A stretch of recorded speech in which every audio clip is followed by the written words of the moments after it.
Welcome. They came with an ultimatum and left with a deal. A ceasefire announced for northern Syria by the US and Turkey after hours of talks in Ankara. The deal helping patch up relations between the NATO allies that had been tested by Turkey's military operation against the YPG. Turkey deems the Syrian Kurdish fighter group a terrorist organization. The United States and Turkey have agreed to a ceasefire in Syria. The Turkish side will pause Operation Peace Spring in order to allow for the withdrawal of YPG forces from the safe zone for 120 hours. All military operations under Operation Peace Spring will be paused, and Operation Peace Spring will be halted entirely on completion of the withdrawal.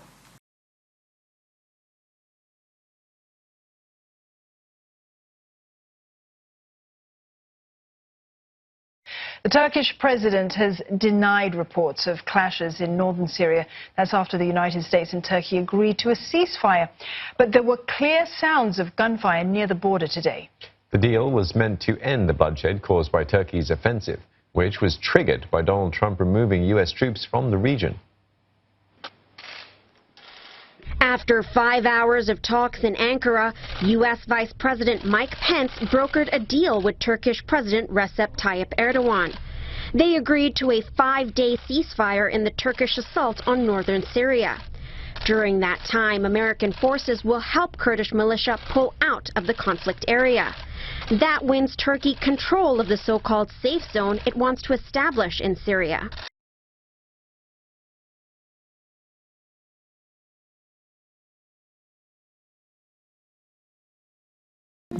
Hello. The streets of the Mexican city of Culiacan have descended into violence after the son of the notorious drug lord El Chapo was arrested and then released by police.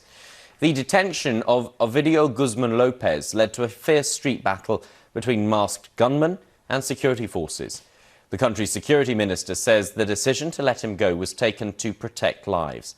If you look at the images that are sort of on social media taken by eyewitnesses of some of the violence, it was extremely sustained, prolonged attack that was going on by scores of gunmen from the Sinaloa cartel against a lot of police on the other side.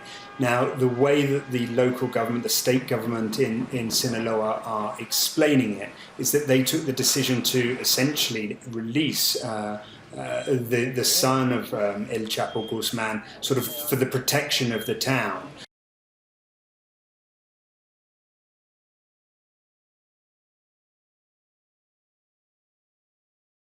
Japan has reportedly decided to dispatch its self-defense forces to the Strait of Hormuz to protect shipments of oil passing through the area. But it's sending its forces separately and not as part of the U.S. coalition which it had been asked to join. In a brief breaking report on Friday, Japan's Asahi Shimbun said Tokyo had decided to send its own troops to the Strait of Hormuz instead of joining the U.S.-led coalition tasked with safeguarding commercial shipping in the Middle East. It said Prime Minister Shinzo Abe told his ministers in a National Security Council meeting to review the mission specifics. It also said that because Abe had visited Iran in June, possibly to serve as a mediator between Iran and the U.S., this could be a move to avoid clashing with Iran and at the same time stay on board with Washington's plan for the defense shipping. The Strait of Hormuz is a crucial area in terms of international trade because it's the route taken to transport 20% of the world's petroleum.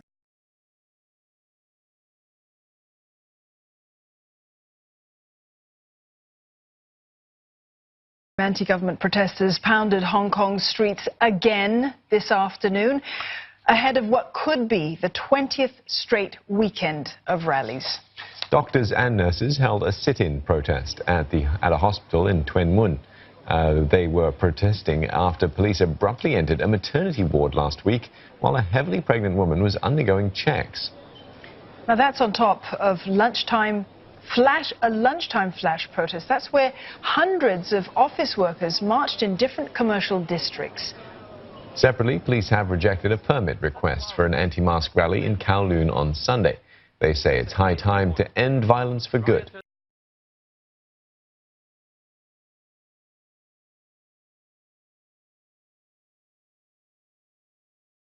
Now, when Canadians go to the polls on Monday, there are thousands of Indigenous voters who will not be casting their ballots, and that's because they feel Canada is a concept that just does not apply to them.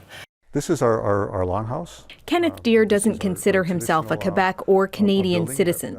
He's Mohawk and Haudenosaunee and says that's why he doesn't vote in Canadian elections. We believe that we are our own sovereign people from before European contact all the way up until today.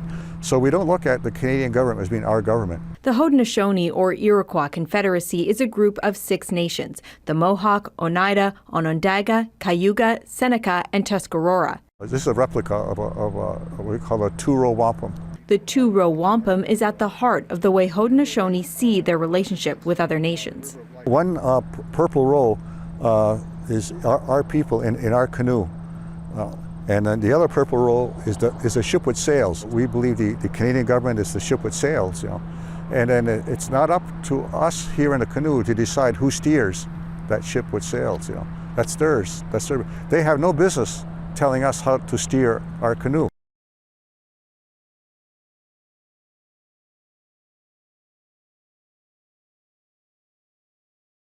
Well, it is a pretty complex problem for the Prime Minister to try to solve, all kinds of algebra and factors to take into account.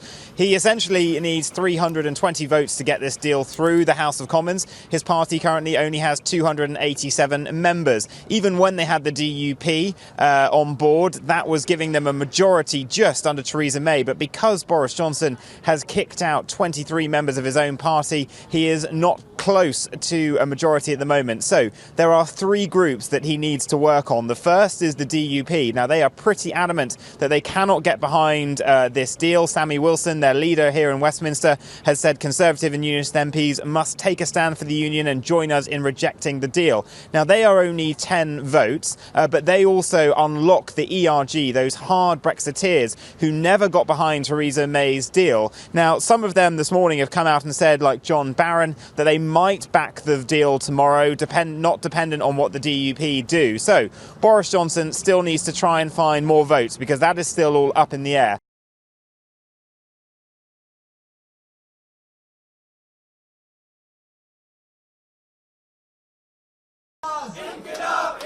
Doctors and nurses outside their hospital. They've been on strike for nearly a month, protesting against a new health law called MTI. The provincial government says it will reform hospitals and the way they're managed. Protesters accuse the government of using the reforms as a disguise to privatise the healthcare system in Khyber Pakhtunkhwa. It's not acceptable to us. We know it's the poor patients suffering because of the strike, but we don't have an option. Our future is at stake. Government-run hospitals in the province are at a standstill. Wards are empty, staff are staying at home. Only emergency services are operating, but staff are severely overstretched. The striking doctors and nurses fear the changes will mean redundancies and patients will be charged for their treatment.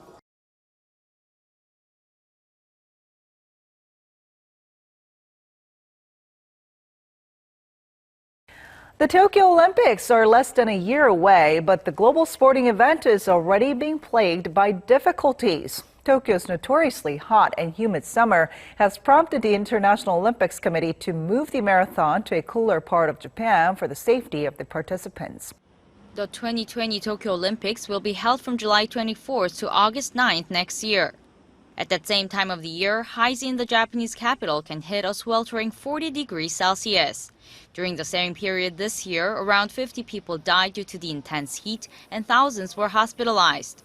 In order to protect athletes from the scorching heat, the International Olympic Committee has announced plans to shift the location of the marathon and the walking races to Sapporo, Hokkaido, a cooler northern island in Japan. Some 800 kilometers north of Tokyo, the region is on average 5 degrees Celsius cooler than the capital. The IOC's sudden announcement is causing headaches for the 2020 organizers.